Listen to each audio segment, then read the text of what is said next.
Olá, boa tarde a todos. Dando continuidade à proposta curricular dos alunos do sexto ano, do segundo semestre, atividade 1, conhecendo os movimentos da Terra.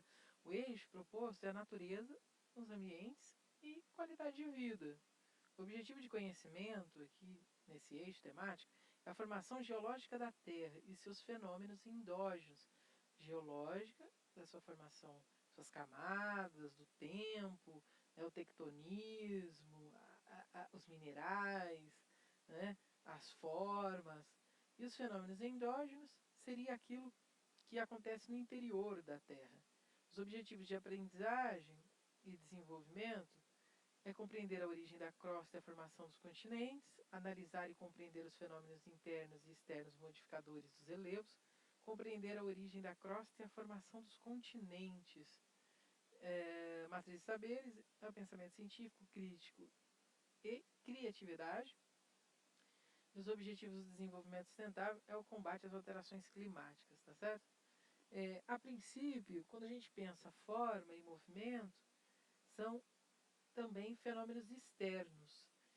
E eu gostaria, antes de explicar a formação em si da Terra, dentro da proposta da ideia da ideia científica, da proposta, existem várias teorias, né, de formação da Terra. A princípio a gente tem uma teoria científica que diz que a Terra surgiu de uma grande explosão.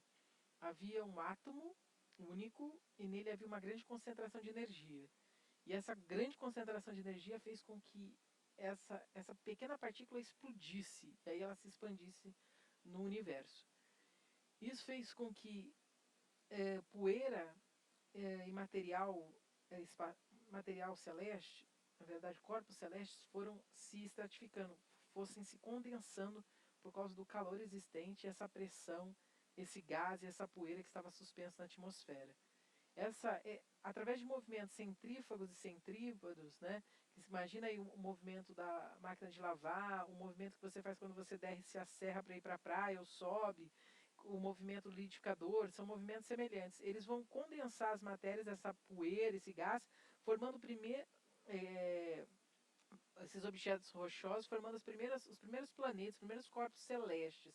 Esses corpos celestes vão resfriando, mediante a possibilidade do encontro do hidrogênio e do oxigênio, houve a formação dos primeiros vapores d'água. E aí esse vapor d'água foi o que encrustecendo essas bolas de fogo, essas bolas incandescentes que estavam dispersas na atmosfera, dando formação aos primeiros planetas.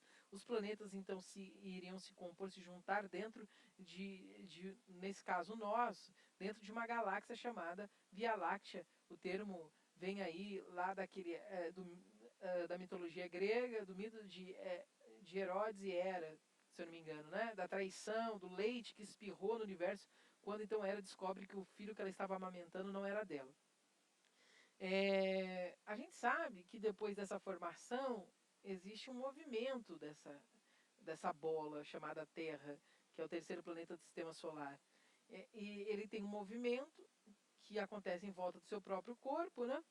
E um movimento que acontece em volta do Sol. Então, existem nomes diferentes, caracterizações diferentes que são dadas por conta dos movimentos que são diferenciados. Então, vamos lá. A Terra realiza dois movimentos de grande importância para nós, rotação e translação. A rotação da IA é um movimento que a Terra realiza em torno do próprio eixo, tendo como consequência a sucessão dos dias e das noites. Isso ocorre porque, devido à formação da Terra, nem todas as partes do nosso planeta serão iluminadas ao mesmo tempo. Afinal, o Sol está de um lado. O Sol está no centro da nossa Via Láctea. Né? É por isso que o nome deriva daí Sistema Solar, porque é o Sol maior astro celeste, então os outros planetas estão em órbita em torno dessa estrela, desse corpo celeste gigante, incandescente. Observe a imagem a seguir e pinte a metade iluminada pelo Sol, com uma cor clara, de forma a representar o dia, e a outra metade com uma cor escura, representando a noite. Bem, se você tem a possibilidade, tem no caderno, você pode apresentar isso, caso contrário, não precisa.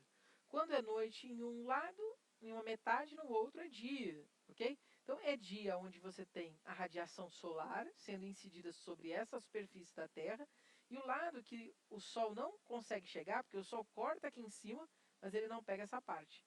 Essa parte, então, é noite. Dia e noite. 12 horas aproximadas de dia, 12 horas aproximadas de noite. Ao todo, 24 horas. 24 horas é o período de duração do movimento de rotação. Olha lá. Figura 1. Como consequência do movimento de rotação da Terra, há a sucessão dos dias e noites. O período de rotação é de aproximadamente 24 horas, ok? Observe na figura 1, a Terra foi representada inclinada, né? Não é um erro porque ela fica inclinada, ela está disposta no universo exatamente assim, dentro do sistema solar. Na verdade, a Terra tem uma inclinação de aproximadamente 23 graus e meio em relação ao seu eixo perpendicular. Então, olha lá, o eixo perpendicular e aí a Terra inclinada, tá certo? O movimento de translação é o movimento que a Terra realiza ao redor do Sol. A Terra leva 365 dias e 6 horas para dar uma volta completa e esse período nós chamamos de ano. Para corrigir o nosso calendário com a órbita ao redor do Sol, a cada 4 anos é acrescentado um dia a mais no mês de fevereiro, ano bissexto, olha lá. Porque 4 vezes 6 dá 24, ou seja, mais um dia. Então, fevereiro, nesse ano, não é chamado de ano bissexto, ele não tem 28 dias, ele passa a ter 29 dias. Tudo bem? Por que, professora? Que complicado. Porque todos os anos sobra 6 horas desse movimento de rotação. E 4 vezes 6 é 24, ou seja, você tem mais um dia que é somado no ano bissexto. Esse ano tem 365 dias, tá certo? A estação do ano, primavera, verão, outono e inverno, são decorrentes do eixo inclinado da Terra e o movimento de translação. Esta inclinação faz com que a orientação da Terra em relação ao Sol mude continuamente enquanto a Terra gira em torno do Sol. Portanto, a luz do Sol não atinge igualmente os hemisférios sul e norte. Por isso, quando é inverno no hemisfério norte, é verão no hemisfério sul. Observe a imagem a seguir. Veja, o movimento de translação. Enquanto a Terra faz um movimento de rotação em volta do seu próprio eixo, que demora 24 horas, que é esse movimento de dia e noite, 12 horas de dia, 12 horas de noite, ela está rodando em volta do Sol. E esse movimento é chamado de translação. Terra, por estar inclinada, tem uma maior incidência de luz numa determinada faixa da Terra. Enquanto é dia, por exemplo, no Brasil, lá no Oriente, no Japão, é noite. Mas o que acontece? Nesse movimento de rotação tem também as estações. Você tem, então, muito calor num determinado período do ano. Olha lá, ó, ele está pegando a faixa norte, né, a parte norte do planeta, acima da linha do Equador.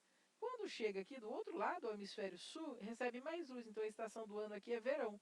Enquanto lá é inverno, aqui é verão. Olha lá, ó. Olha aqui. Aqui nesse momento, essa faixa da Terra, a América do Sul, não recebe luz. Nós estamos passando frio nesse momento, né? É uma estação de inverno. Ao contrário aqui na Ásia, que seria verão.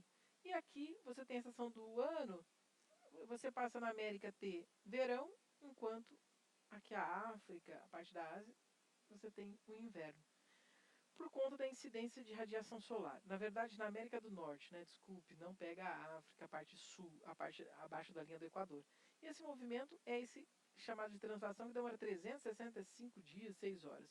As estações do ano são consequência da inclinação do eixo. Veja, enquanto um lugar é verão, o outro é inverno. Quando ele vai chegando nessa órbita, esse período é chamado de equinócios. Os equinócios, você tem dias maiores do que noite e noites maiores do que dia. Então, no verão, você vai ter quase 13 horas de dia e 11 horas de noite, enquanto no inverno você vai ter quase 12, 13 horas de noite e 11 horas de dia. Isso por causa da incidência da luz, ou a ausência da incidência da luz.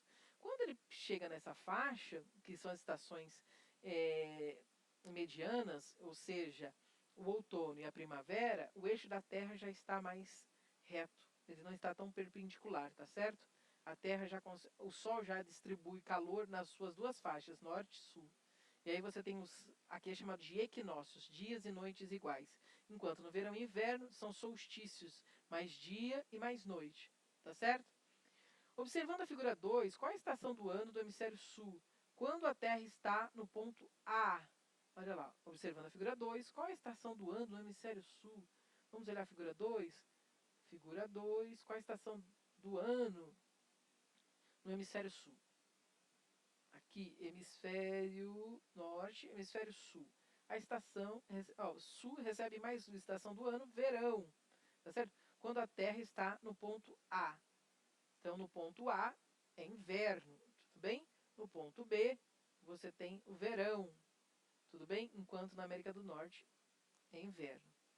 Observando a figura 2, qual é a estação do ano no hemisfério sul quando a Terra está no ponto A? Já falamos, inverno. Se você respondeu inverno, acertou. No ponto A, o hemisfério sul se inclina para longe do Sol, recebendo menos energia. Vamos refletir o raciocínio observando a Terra no ponto B? Qual é a estação do ano no hemisfério norte? Novamente, a resposta é inverno. Desta vez é o hemisfério norte que está inclinado para longe do Sol, recebendo menos energia. Então, está aqui, ele recebe, nesse momento, ele não recebe energia enquanto aquele está recebendo. Por isso é inverno. Tá bom? Verificando. Qual o movimento que a Terra realiza é responsável pela sucessão dos dias e noites? Rotação. Qual a duração desse movimento? 24 horas e alguns minutos. 3. Qual o nome do movimento que a Terra realiza em torno do Sol? Translação. Demora 365 dias e 6 horas. 4. Qual a duração desse movimento? 365 dias e 6 horas. 5. A inclinação do eixo da Terra junto com o movimento em torno do Sol é responsável pelas estações do ano. Ok? É isso aí, gente. Aqui tem uns sites disponíveis que você pode ter acesso. Tudo bem? Tem a videoaula que eu vou disponibilizar agora. Então, boa sorte a todos. É isso. Até a próxima aula.